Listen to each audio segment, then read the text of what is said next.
Well, greetings and salutations, Series 7 test takers. This is the Series 7 Guru coming to you from my studio here in fabulous Las Vegas.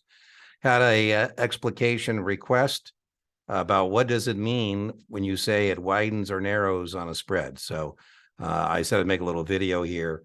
This is not a substitute for the narrative lectures found in the playlist. The best free supplementary paid study materials is the channel. All right, so here we go. So here's a spread, and I had dollars out of 13. So we'll put 13 there, and boom.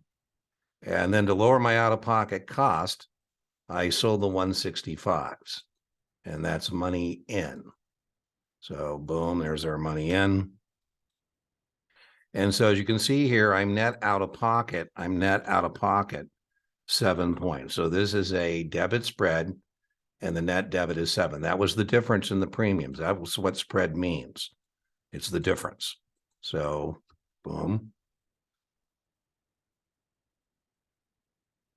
So what we mean by this idea of widen and narrow is the difference in the premiums. Here I'm out of pocket, so I need movement, I need volatility. So let's just say, for example, the stock is 162, and I close out an intrinsic value. Now, in the real world, I would have time value as well. But on the test, the phraseology they like a lot is you close out at intrinsic value.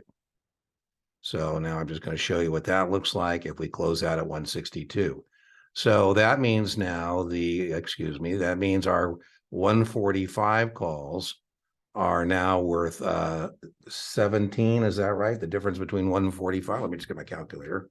My arithmetic is terrible. So 162 minus 145. Yeah, 17 points. Bueno, I bought it for 13, and now I can close out at 17. Right, I did an opening purchase, and now I'm doing a closing sale.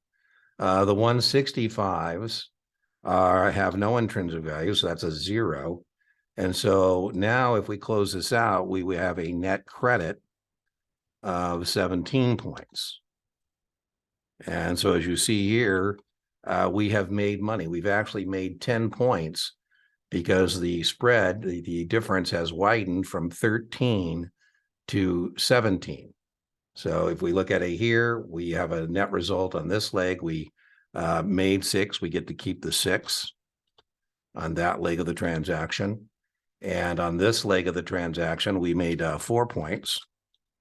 And that's just another way of saying that we made 10 points. That's the difference between those, right? So that's what we mean by this idea of widen or narrow. If you'd like, I'll show you another one where it would be the opposite. But what we're referring to is that was the difference when we established the spread, bought the spread. This is now the difference. And so if the difference was 7 and now we can close out for a difference of 17, would we make 10? So anyways, hope that's helpful. By the way, you don't really need to get that because debit, exercise, widen goes together all the time. You'll be right every time. And credit, expire, narrow goes together all the time. So, but for your own edification, there you go. Let me know if you want me to show this to you in a credit spread. I'm more than happy to do that. Remember, inch by inch, your Series 7 is a cinch.